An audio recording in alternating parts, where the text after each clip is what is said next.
রেলগাড়ির কামরায় হঠাৎ দেখা, ভাবিনি সম্ভব হবে কোনোদিন।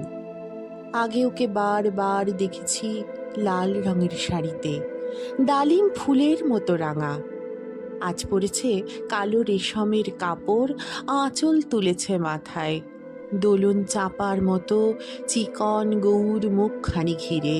মনে হলো কালো রঙে একটা গভীর দূরত্ব ঘনিয়ে নিয়েছে নিজের চারদিকে, যে দূরত্ব সর্ষে ক্ষেতের শেষ সীমানায় শালবনের নীলাঞ্জনে।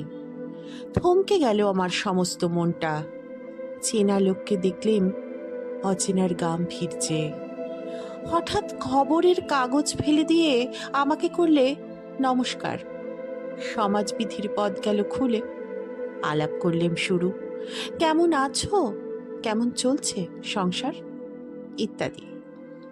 সে রইল জানলার বাইরের দিকে চেয়ে, যেন কাছের দিনের ছোঁয়াচ পার হওয়া চাহনিতে। দিলে অত্যন্ত ছোট দুটো একটা জবাব, কোনোটা বা দিলেই না, বুঝিয়ে দিলে হাতের অস্থিরতায়। কেন এসব কথা? এর চেয়ে অনেক ভালো চুপ করে থাকা। আমি ছিলাম অন্য বেঞ্চিতে ওর সাথীদের সঙ্গে।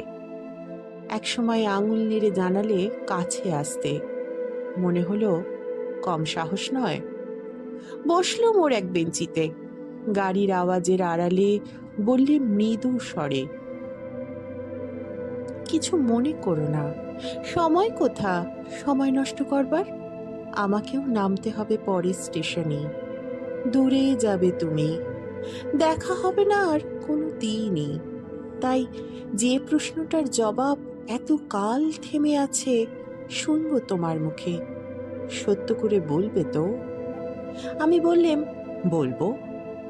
বাইরের আকাশের দিকে তাকিয়ে শুধলো, আমাদের গেছে যেদিন, একেবারেই কি গেছে, কিছুই কি নেই বাকি? একটুকু রইলেম চুপ করে, তারপর বললেম, রাতের সব তারাই আছে দিনের আলোর গভীরে। খটকা লাগলো, কি জানি বানিয়ে বললেম নাকি। ও বললে, থাক এখন যাও ওদিকে। সবাই নেমে গেল পরের স্টেশনে, আমি চললেম একা।